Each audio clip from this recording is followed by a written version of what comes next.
Então vamos primeiro entender o que que seria essa teoria dos esquemas relacionais, para depois ir para o resultado do artigo e para as discussões que ele traz.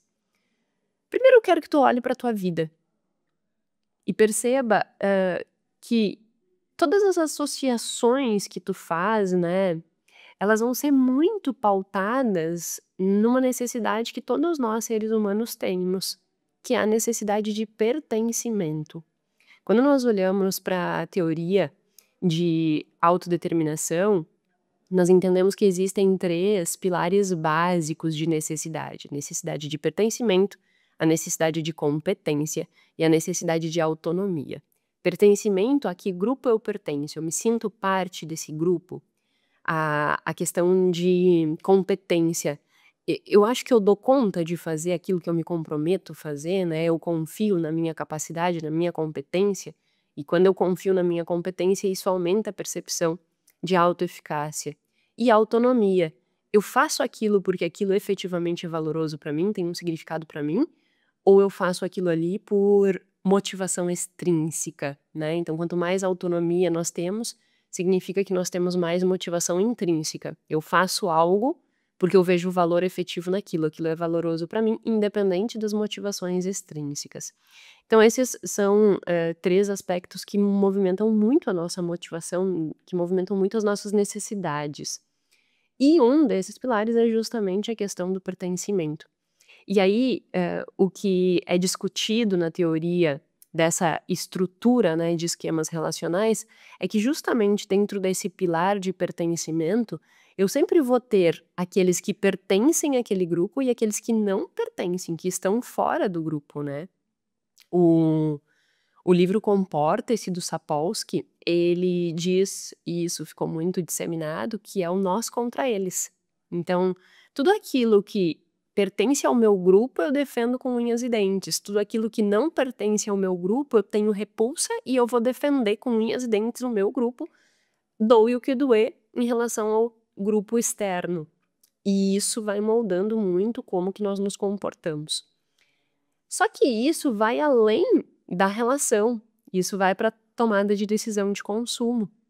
E aí que entra esse artigo como um artigo que cumpre, né, com esse objetivo de conseguir atender uma lacuna de pesquisa.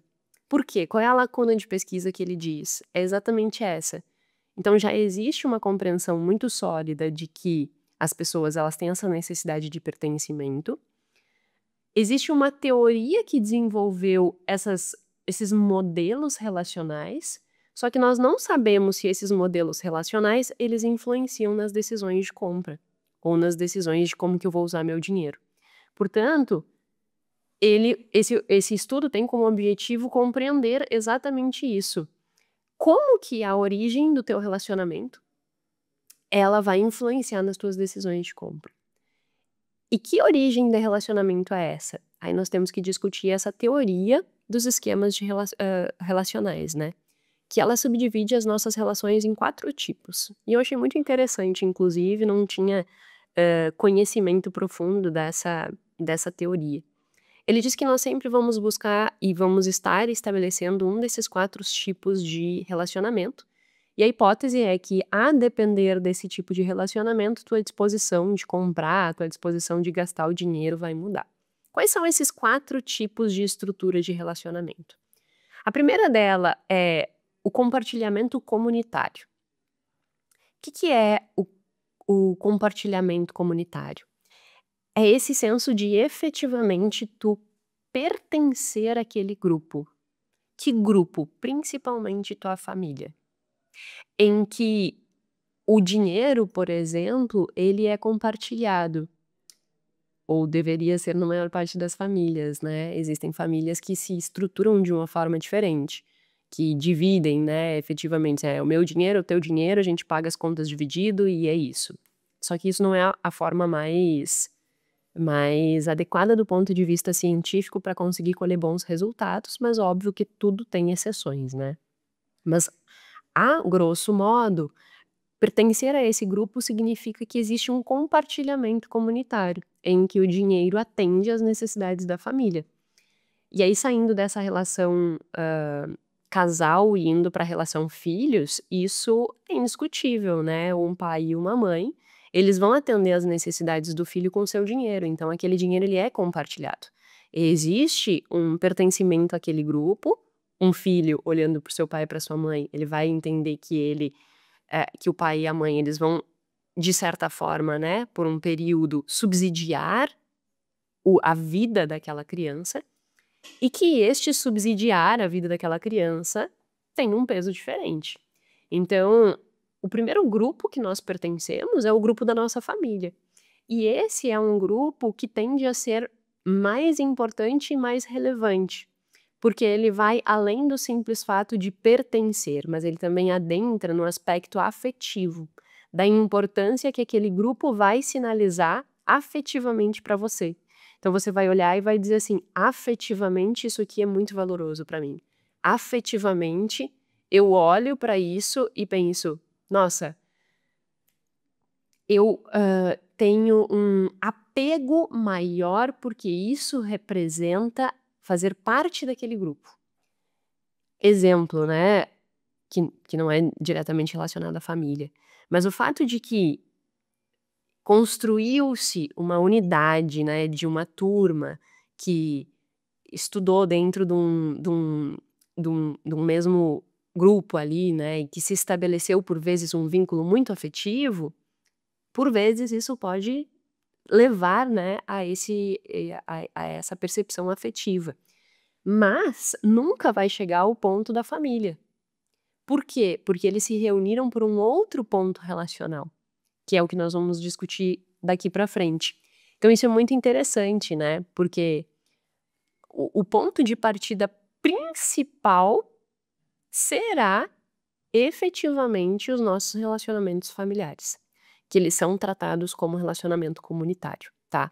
Então, esse é o primeiro grupo que vai discutir essa questão de compartilhamento comunitário e de esquema relacional, hã, que tem um peso maior. E aí depois o estudo vai buscar entender se esse peso maior influencia no comportamento de compra. O segundo grupo seria uma estrutura hierárquica, deu trava-língua, que seria uma classificação de autoridade. Então, o chefe, né, que eu não gosto de falar chefe, mas antigamente se usava muito, né, é o chefe. Eu gosto de líder, líder movimenta, chefe manda. Então, líder motiva, chefe, só, efetivamente manda, né. Então eu prefiro líder do que chefe. E dentro dessa estrutura hierárquica em que existe um chefe e eu tenho que atender a esse chefe, isso é uma outra estrutura hierárquica de relacionamentos, mas que é muito diferente de um relacionamento de uma família, e que é o segundo grupo. O terceiro grupo é essa reciprocidade equivalente. Então é quando eu tenho uma, correspondência de igualdade, que eu dei o exemplo dos alunos na formação. Todos os alunos, eles tinham comigo uma relação de uma certa hierarquia, é a professora, né, e por outro lado, eles têm entre eles uma reciprocidade equivalente. Por quê? Porque todos eles têm uma correspondência de igualdade. Eu tô mostrando a caneca porque ela representa este grupo, né. Então, esse grupo, ele tem um relacionamento de reciprocidade equilibrada. Então existe ali uma correspondência de igualdade, todos eles são alunos. E isso vai fazer com que o tipo de relação deles seja diferente. E o último, mas não menos importante, são aquelas relações comerciais, é o preço de mercado. Eu vou estabelecer uma relação de consumo com uma determinada empresa, que eu estou contratando serviço, eu vou comprar determinado bem, então isso são relações comerciais, né, são relações estritamente de mercados, em que não existe nenhum tipo de vínculo, certo? Então esses são os 4 tipos de estrutura relacional propostas dentro desse modelo, que são relacionadas com o comportamento financeiro. Então, em resumo, existe relação que é de igualdade, né, de comunidade, então isso está muito relacionado com família. Depois nós temos o grupo de hierarquia, está muito relacionado com trabalho. Depois nós temos o grupo de correspondência, então é aqueles que têm igualdade equivalente. E por fim, mas não menos importante, nós temos as relações comerciais, relações de mercado.